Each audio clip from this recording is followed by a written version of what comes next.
Dream home versus reality, the ultimate renovation nightmare. This is Alex. Alex is a happy stickman. He just bought his very first apartment. It is a solid, old concrete box. The walls are gray, the floors are ugly. The bathroom looks like it was built in 1985. But Alex does not see the gray concrete. Alex has a vision. He opens a modern design app. He looks at beautiful pictures of luxury penthouses. He sees white marble floors, hidden LED lights, a massive walk-in shower, and a minimalist open-concept kitchen. Alex feels a massive surge of dopamine. He tells himself, "I can do this. I will build my ultimate dream home. It will take 1 month. It will cost $20,000. Alex is full of hope. Alex is smiling. Alex is an idiot. Welcome to the world of home renovation, a place where dreams go to die, where budgets explode into outer space, and where regular stickmans lose their sanity.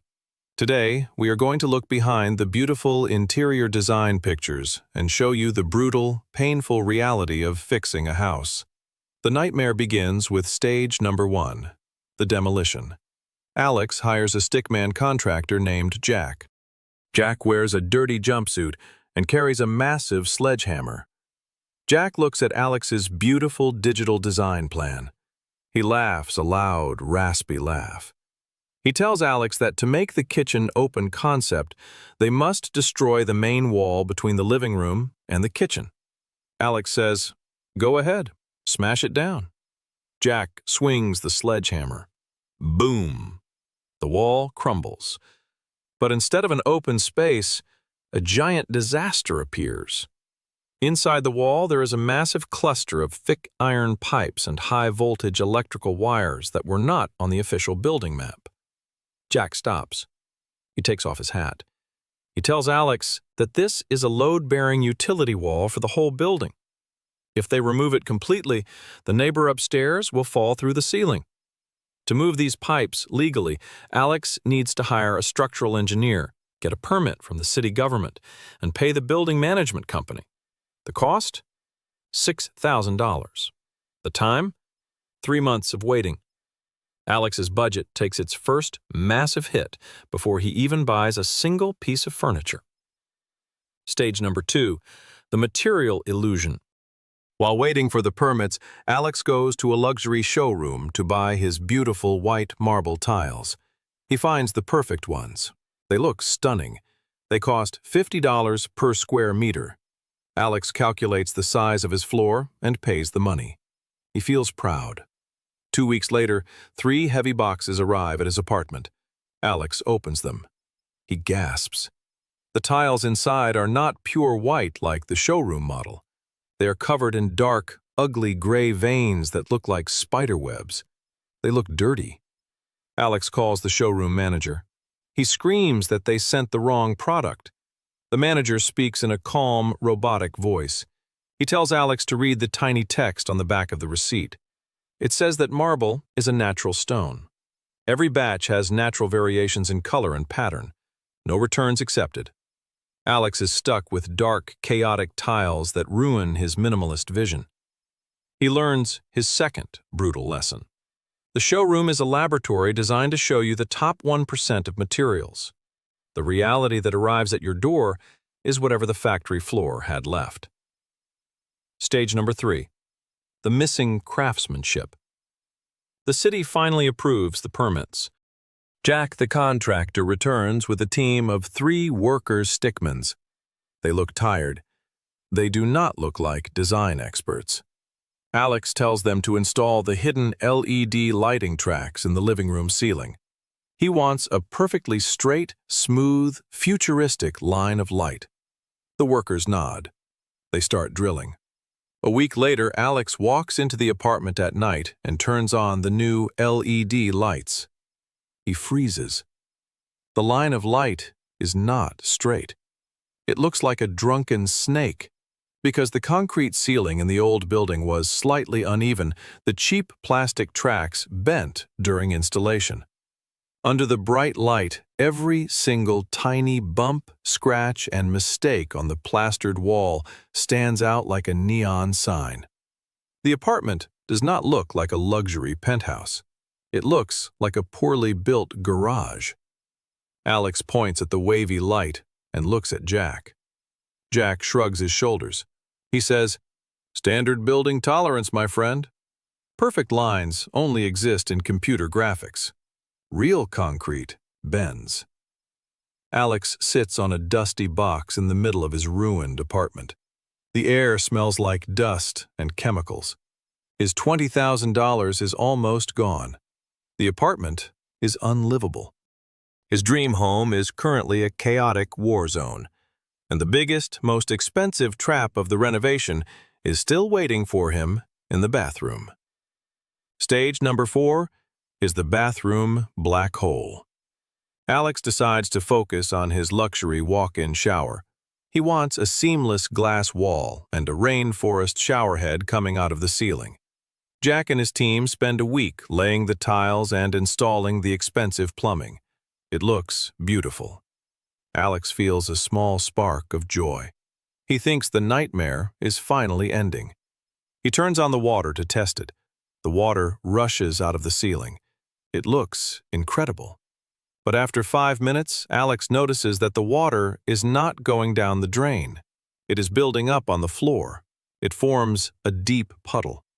Then, it starts leaking under the glass door and pouring into the hallway.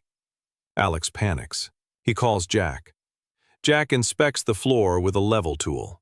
He sighs. He tells Alex that the workers made the slope of the floor tilt away from the drain instead of toward it.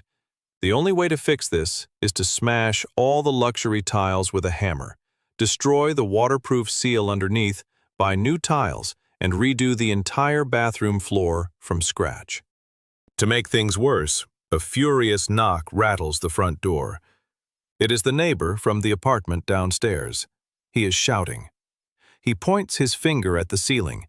The water from Alex's leaky shower has soaked through the concrete floor and ruined the neighbor's expensive kitchen cabinets. Now, Alex has to pay $4,000 to fix his neighbor's apartment before the man calls the police. Alex covers his face with his dusty hands. He wants to cry. His budget is completely dead. Stage number 5 is the financial exhaustion. It has been 3 months since the project started.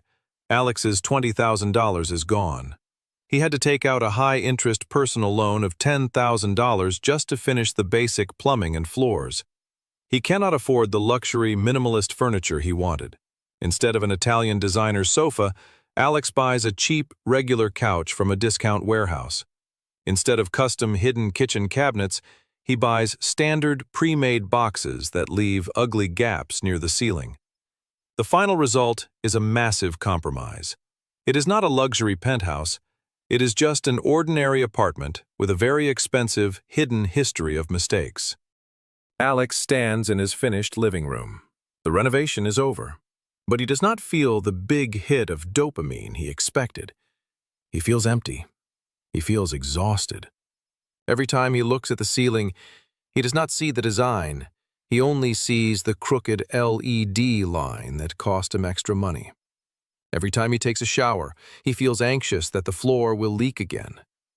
The renovation did not just drain his bank account, it drained his happiness. How can a regular stickman like you survive the ultimate renovation nightmare? How do you build a home without losing your mind? You must follow 3 golden rules of construction psychology. Rule number 1 is the rule of 2. When you calculate your budget and your timeline, multiply them both by 2. If you think a project will cost $10,000 and take 2 weeks, prepare $20,000 and give it 1 month. The extra money is not for luxury items. It is your armor against the hidden pipes, the crooked walls, and the mistakes of the workers. If you do not have the backup fund, do not start the renovation. Rule number 2 is to fire fast. If a contractor makes a major mistake in the first week, or if they shrug their shoulders and say, "standard tolerance," do not give them a second chance. They will not get better. They will just hide their mistakes deeper under the plaster. A bad contractor will cost you twice as much money because you will have to pay a good contractor to fix their trash. Rule number 3 is to accept imperfection. A house is a physical object built by human hands on an imperfect planet. The pictures you see on social media and design apps are filtered, staged, and digitally corrected. They are an illusion. If you chase flawless lines and absolute perfection, you are chasing a ghost. Alex sits on his cheap couch. He drinks his coffee. The apartment is not perfect. But it is dry, it is warm, and it is his. He survived the war. Renovation is not a fun weekend project. It is a psychological test of endurance. Keep your expectations realistic. Control your workers daily. Protect your wallet with a massive emergency fund. And remember that a true home is not built on white marble, but on the peace of mind you feel when you close the front door. Stay strong, plan for the worst, and keep your sledgehammer ready.